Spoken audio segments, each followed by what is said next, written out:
I stood in the far corner of the Windsor Grand Ballroom, holding a crystal champagne flute I had not even touched, while I watched my sister Victoria work the entire room like the seasoned professional she was. Her engagement party was absolutely flawless, featuring 300 distinguished guests, intricate ice sculptures, a live jazz quartet, and enough expensive flowers to stock a local florist for a full month. Sloane. My mother appeared suddenly at my elbow, her third glass of vintage champagne, making her voice significantly louder than usual. She told me to stop hiding in the corner and come meet Victoria's future mother-in-law, because she was asking about me. Her tone said everything I needed to know, which was basically a plea for me not to embarrass the family in front of their important guests. I followed my mother through the dense crowd, walking past clusters of Victoria's colleagues from Grant and Associates, past her fiancé Preston's wealthy family, and past distant cousins I barely even recognized anymore. We finally stopped at a large group gathered near the elaborate dessert table. "This is my other daughter, Sloane," my mother said to the group. She did not say my eldest daughter, and she did not even mention my name first. I was simply referred to as her other daughter. "Oh, you must be the one who works with computers," Preston's mother asked me with a polite but thin smile. I corrected her quietly by saying, "I worked in software engineering." "How nice," she replied, before adding that Victoria told them I work from home mostly. She said that must be so convenient for me. But I knew that convenient was just her secret code for being unsuccessful enough to not need a real office. Victoria materialized beside us at that exact moment, looking radiant and sharp. Victoria materialized beside us at that exact moment, looking radiant and sharp in her tailored silk dress. She put an arm around me, but it felt more like a restraint than a sisterly hug. "Oh, Sloane is our little mystery," Victoria said with a laugh that did not reach her eyes. "She spends all day in her pajamas coding things none of us understand, while the rest of us are out here in the real world making actual moves." The group laughed, and I felt my mother's tight smile of approval. I looked down at my simple black dress, which I knew they all thought was a bargain bin find, even though it was a custom piece from a designer they could not afford. Victoria leaned in and whispered, so only I could hear, that I should try to mingle more, because it was sad to see me standing alone like a ghost. She then turned back to the group and started talking about the massive project she was leading at Grant and Associates, boasting about her recent promotion to senior consultant. She mentioned that she was now managing a team of 12 and was on track to make partner by the time she was 30. My mother beamed with pride, telling everyone how Victoria had always been the high achiever of the family.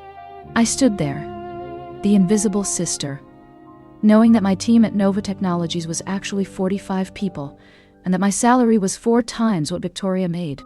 But I said nothing, just as I had said nothing for the last 4 years, about the fact that I was not living in a tiny apartment, but in a penthouse overlooking the park.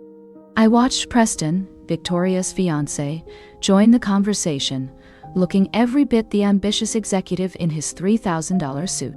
He started talking about the huge pitch they were preparing for Sterling Equities, the investment giant that everyone in the city was talking about. He mentioned that if they landed this account, it would change their lives forever, and Victoria nodded eagerly, her eyes shining with the thought of even more status and power. I watched as Preston puffed out his chest, talking about how his firm was on the verge of securing a $5 million consultancy contract with Sterling Equities. He had no idea that the man he was desperate to impress, Alistair Sterling, was currently sitting in a luxury black vehicle outside, waiting for me to finish this family obligation. Victoria leaned over and patted my hand, her voice dripping with that fake sympathy she used whenever she wanted to make me feel small in front of a crowd. "Sloane, you really need to get out more," she said, making sure the people around us could hear every word. "If you keep hiding in your home office, you will never find anyone, and honestly, At 30, the clock is really starting to tick for you. I just smiled, feeling the weight of the 5-carat diamond ring hanging on a chain beneath my dress, a secret I had kept for 4 long years. We had married in a private ceremony on a beach in Maui, with only 2 witnesses and a photographer, because I knew exactly how my family would react to the Sterling fortune. They would have swarmed him like locusts, and I wanted our relationship to be about us, not about his $14 billion net worth. My mother chimed in then, saying it was a shame I was so picky, and that I should be more like Victoria, who knew how to pick a winner like Preston. I took a slow sip of my water, watching the sheer arrogance on their faces, and I wondered what they would do if they knew the truth.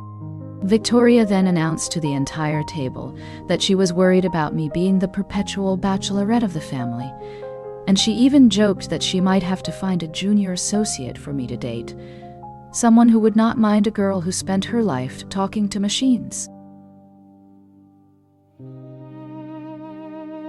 Victoria tapped her glass with a silver spoon, and the room fell into a hush as she stepped up to the small podium near the center of the dance floor. She looked every bit the successful woman her mother always wanted me to be, her posture perfect and her smile radiant under the massive crystal chandeliers. "Thank you all for coming to celebrate our engagement," she began, her voice projected with the confidence of someone who had never known a day of self-doubt. She spoke about her journey at Grant and Associates, about meeting Preston during a high-stakes negotiation, and how they were the ultimate power couple in the making. Then, she turned her gaze toward me, and I felt a cold dread settle in my stomach as her smile widened into something predatory. "And of course, there is my dear sister Sloane," she said, her voice echoing through the speakers for all 300 guests to hear. "We all know that Sloane is a bit of a late bloomer when it comes to the heart, but we have high hopes that one day she will find a man who appreciates her unique way of looking at a computer screen all day." A wave of light laughter rippled through the ballroom, and I felt the heat rising in my cheeks as my mother nodded along, as if this public humiliation was just a bit of lighthearted fun. Victoria continued, joking that perhaps the junior associates at her firm could give me some lessons in social skills, or maybe I would just end up married to my code. I stood there, clutching my glass of water so hard that I thought it might shatter, while the man I had actually been married to for 4 years was just a few feet away from those doors.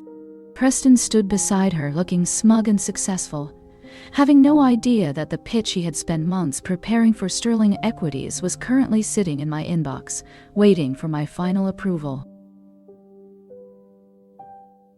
The applause for Victoria's joke died down, but the smirk on her face remained as she stepped off the stage to be embraced by Preston. My mother was beaming, leaning over to whisper that I should not take it so hard because Victoria was just being her usual witty self. I did not say a single word. Instead, I turned on my heel and walked toward the heavy oak doors of the ballroom, feeling 300 pairs of eyes, either pitying me or laughing at my expense.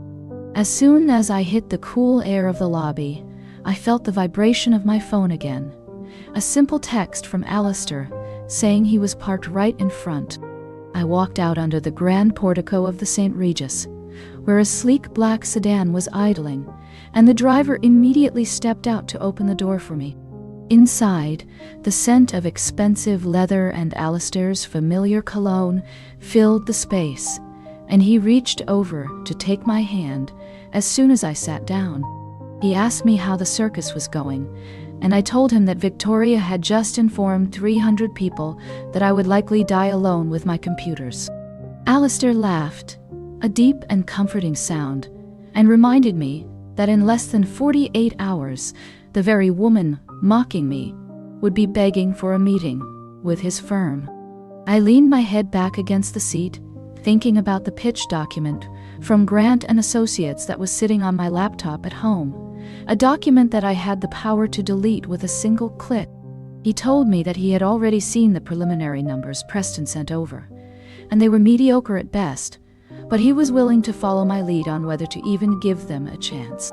I looked out the window at the passing city lights, feeling a strange sense of calm, because while they were busy playing at being powerful, I was the one holding the actual keys to their kingdom.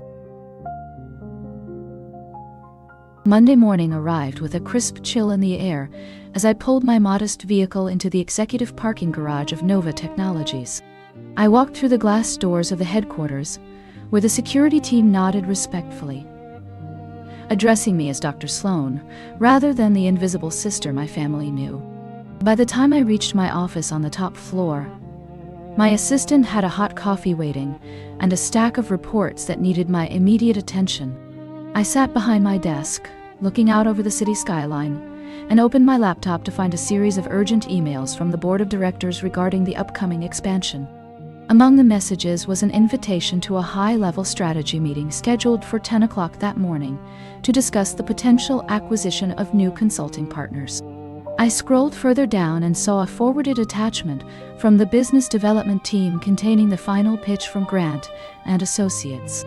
My heart skipped a beat as I saw Victoria's name listed as the lead consultant on the project, alongside a glowing recommendation from Preston. They were asking for a contract worth $4,200,000, a sum that would guarantee Victoria's partnership and secure their financial future for years to come. I opened the file and began to read through their proposal, noticing several significant flaws in their projected growth models that they had clearly tried to gloss over with flashy graphics. It was exactly the kind of arrogant work I expected from Victoria, assuming that her charm and family connections would be enough to close the deal without doing the actual hard work. Just as I was about to flag the errors, my personal phone buzzed on the desk with a message from my mother, asking if I had finished my laundry yet. I stared at the screen of my personal phone for a long moment, reading my mother's message about laundry while sitting in an office that overlooked the entire financial district. It was the perfect encapsulation of my double life, where one world saw me as a domestic failure, and the other saw me as a titan of industry. I put the phone face down on the mahogany desk and turned my attention back to the strategy meeting that was about to begin in the executive boardroom.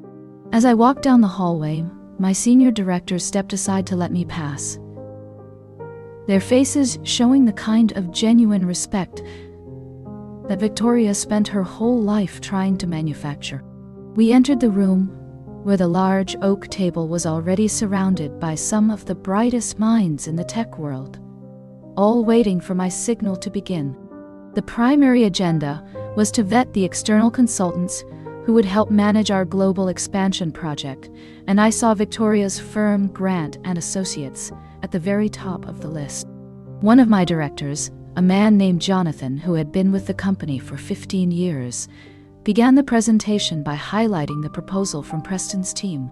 He noted that while their reputation was solid, their recent work seemed a bit uninspired and overpriced for the actual value they provided. I listened in silence as they dissected the very pitch that Victoria had boasted about so arrogantly just 2 nights ago at her engagement party.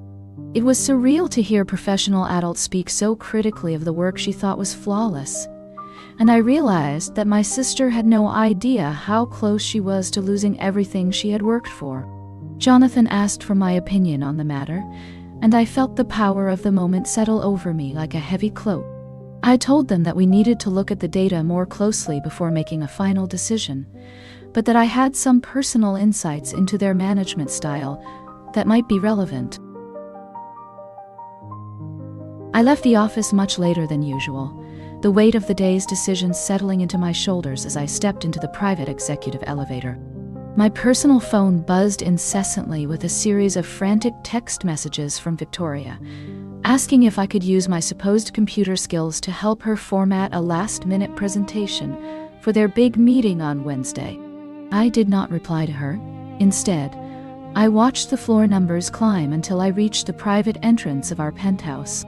Alistair was already there, standing on the glass balcony with a glass of fine scotch, looking out at the city he helped build with his own high hands. He turned as I walked into the room, his expression softening instantly, and asked how the board meeting at Nova Technologies had gone today. I told him that I had officially reviewed the proposal from Grant and Associates, and that it was even more underwhelming and arrogant than we had anticipated from their reputation. He walked over to me, wrapping a strong arm around my waist, and mentioned that Preston had called his primary office 5 times today, practically begging the secretaries for a seat at the table. It was incredible to think that while they were desperately chasing his shadow, he was right here, pouring me a glass of wine and discussing our weekend plans. We sat down at the dining table, and Alistair suggested that perhaps it was finally time to stop this long charade and show them exactly who they were dealing with. I hesitated for a moment, thinking about the look on my mother's face when she eventually realized her other daughter held the power to bankrupt her favorite child's dreams. Alistair laughed softly, telling me that I was far too kind to people who had spent 3 decades making me feel small and insignificant. He reminded me that the contract they wanted was for $4,200,000, a life-changing amount for Victoria, but merely a rounding error for Sterling Equities. I looked at him and realized he was right. The time for hiding was coming to an end, and the fallout was going to be absolutely spectacular. Tuesday morning was a whirlwind of activity at the Sterling Equities headquarters, a glass tower that seemed to touch the clouds above the financial district. I sat in my home office first, finishing a few tasks for Nova Technologies, when my phone rang. It was Victoria, and her voice was a mix of frantic stress and that familiar patronizing tone she used whenever she needed a favor. "Sloane, I sent you a file 10 minutes ago," she snapped, not even bothering with a greeting. "The formatting on the final slide is acting up, and I need you to fix it immediately, because our meeting with Sterling Equities is tomorrow morning."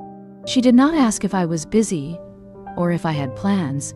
She simply assumed that my life as a work-from-home coder was empty enough to serve her needs at a moment's notice.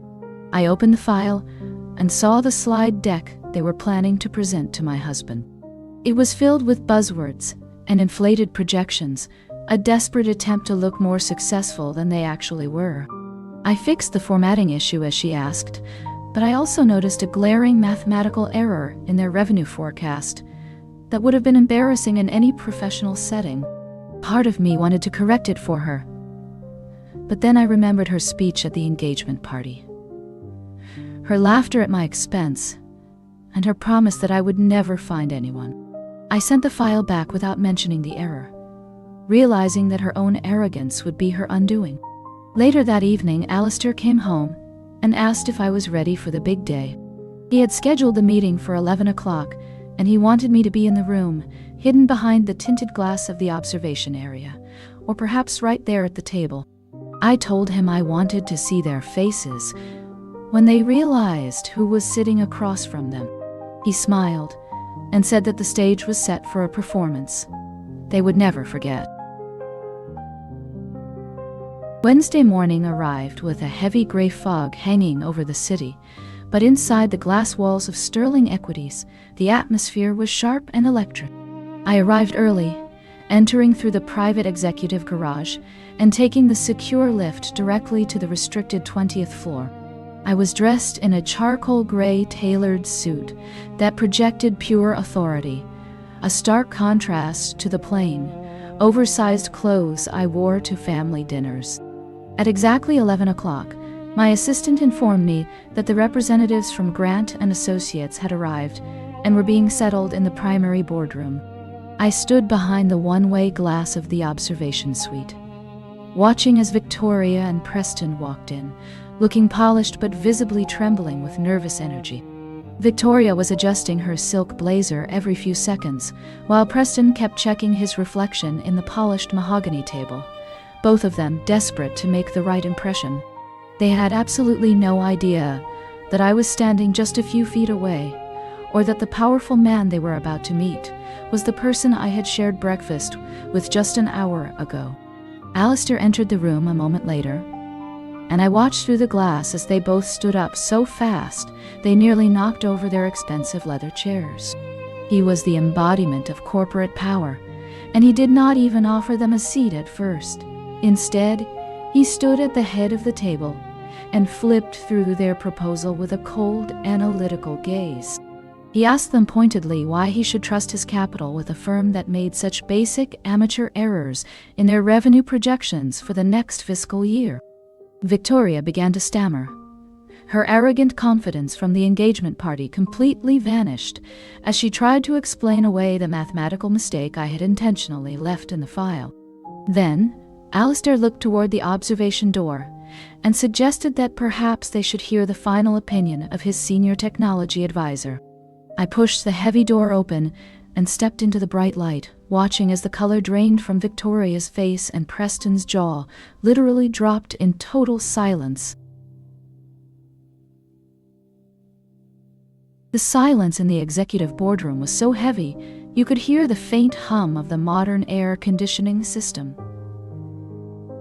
Victoria's face turned from pale to a ghostly shade of white, and she gripped the edge of the polished mahogany table so hard her knuckles turned a stark gray. "Sloane," she whispered, her voice trembling like thin ice under extreme pressure. "What are you doing here? And why are you dressed like that?" Preston looked back and forth between Alistair and me, his mouth hanging open like a fish out of water as his brain struggled to process the scene before him. Alistair stepped forward, placing a firm and possessive hand on my shoulder, and his voice was as cold as mountain steel. "This is my senior technology advisor, and more importantly, she has been my wife for 4 years now," he said, letting the words hang in the air for a long, painful moment. I watched the realization wash over them.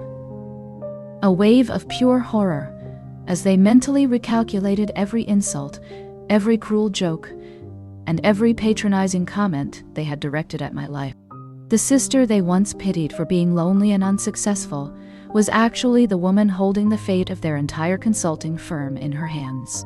Victoria tried to speak, tried to find the sharp and arrogant edge she was so proud of, but all that came out was a choked and weak sound.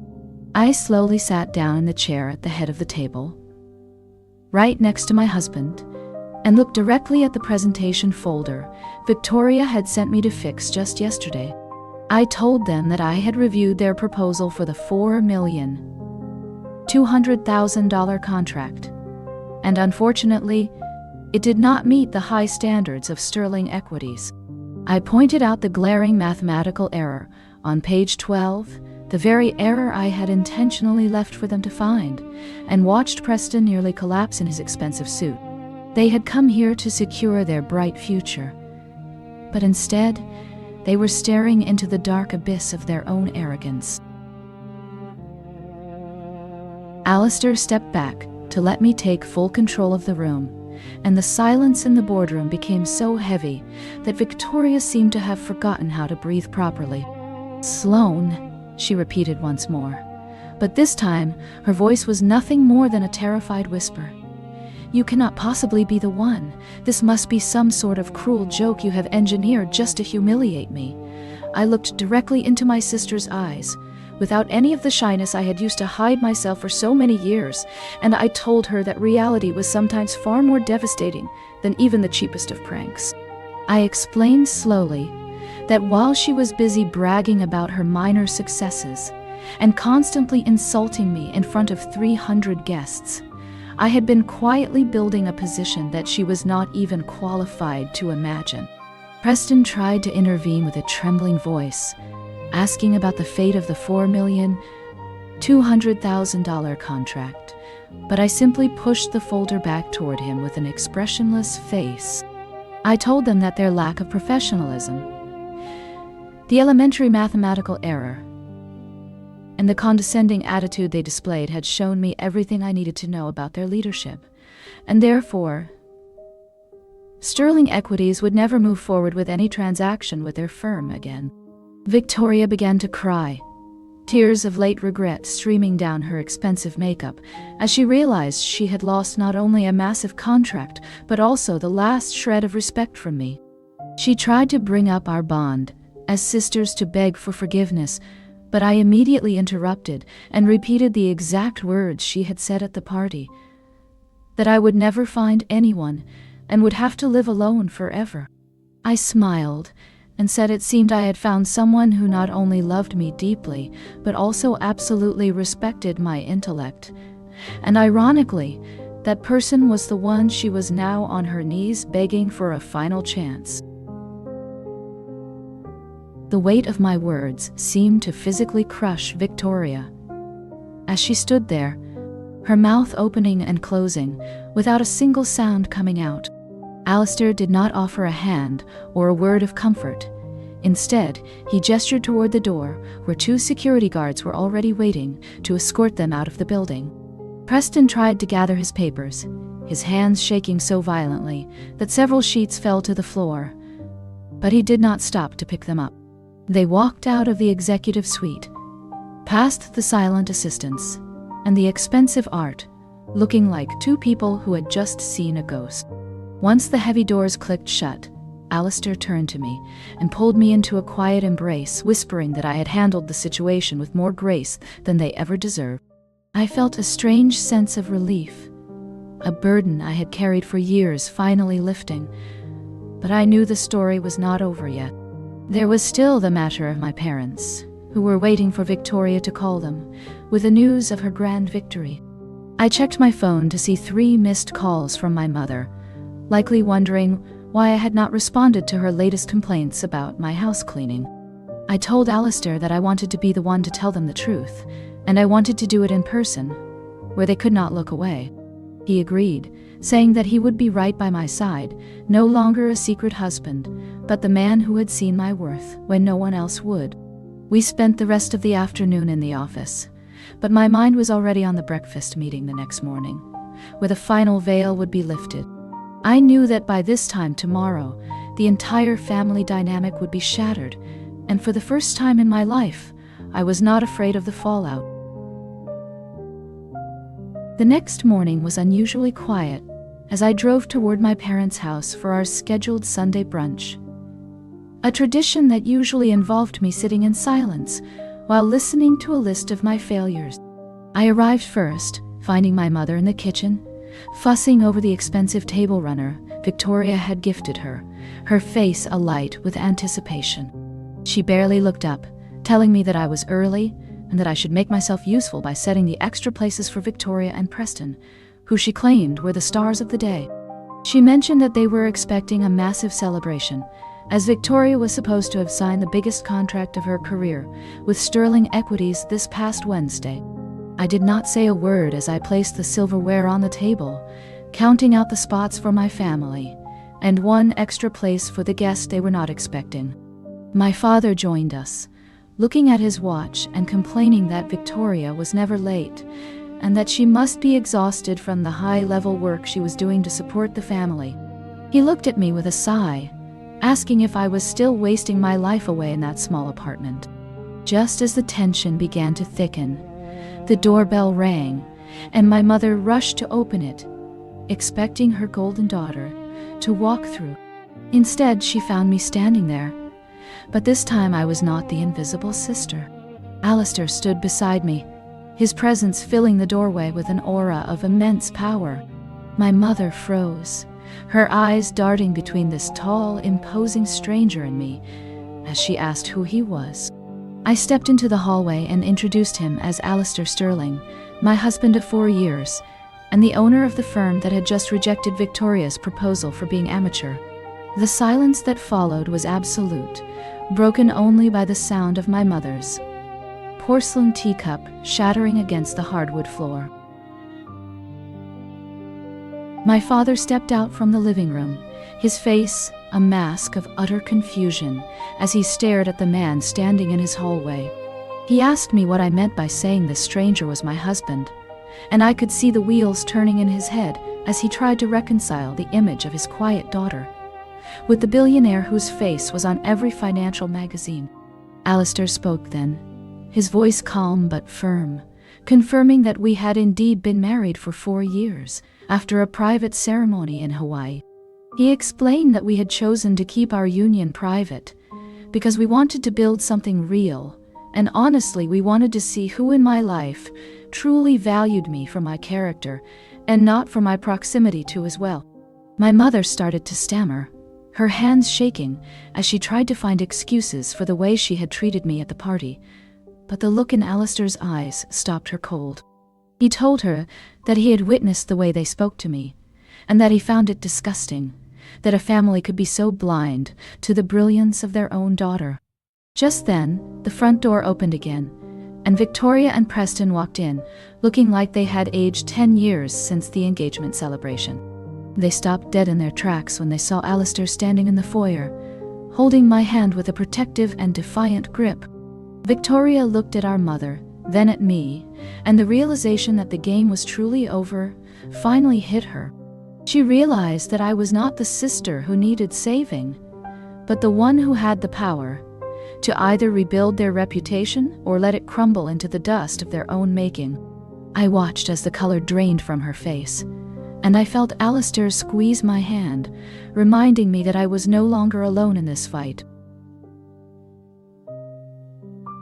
The silence in the room was suffocating, as my mother looked from my hand, which was clasped firmly in the hand of Alistair, to the shattered pieces of her favorite teacup lying on the floor.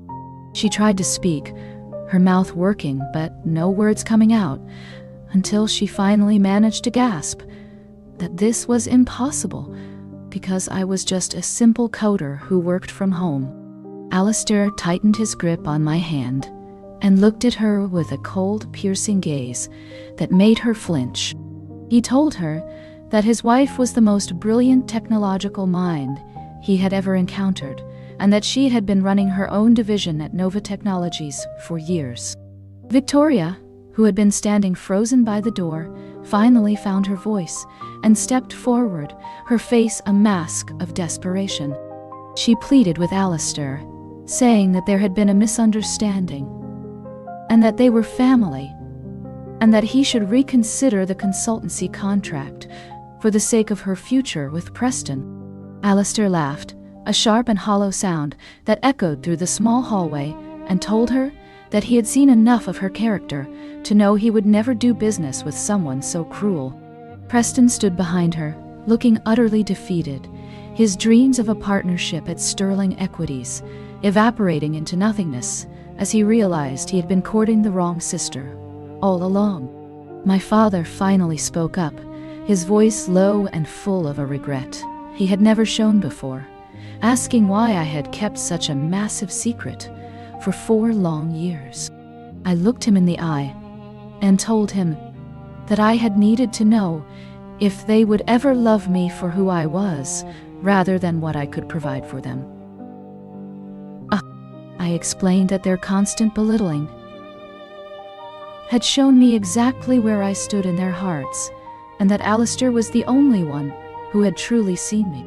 As my mother began to weep into her silk handkerchief, I realized that the power had shifted forever, and that I was finally free from the shadows of their expectations. And as we turned to leave, I felt a weight lifting from my soul that had been there for 30 years. The heavy silence that followed my words was finally broken by the sound of my mother's frantic sobbing as she reached out to grab my sleeve, her fingers trembling with a desperation I had never seen before. "Sloane, please, you cannot just leave like this," she pleaded, her voice cracking with the realization that she had pushed away the only person who actually had the power to save our family reputation. Alistair did not say a word, but he stepped between us, his presence acting like a physical barrier that shielded me from her hollow apologies and desperate hands. I looked at her, and then at my father, who was still standing by the window with his head bowed in a shame that had arrived far too late to actually matter. I told them that for 30 years I had waited for them to see me, not as a disappointment or a backup plan, but as a daughter who was worthy of their basic respect and kindness. Victoria was slumped against the wall, her expensive designer bag forgotten on the floor, as she watched her entire world crumble into the dust of her own making and arrogance. Preston was staring at his hands in total silence, likely calculating the massive debt they were now facing without the Sterling Equities contract to keep their firm afloat.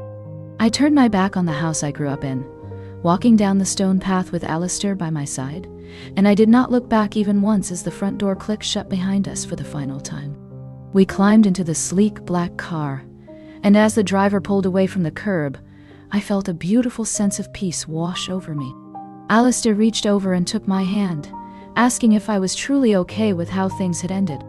I looked out at the passing city, and I realized that for the first time, I was exactly where I was supposed to be, and that I was finally loved for exactly who I am. The aftermath of that brunch was a slow-motion collision that played out over several weeks, as the news of Alistair Sterling's marriage to the invisible sister began to ripple through our social circles.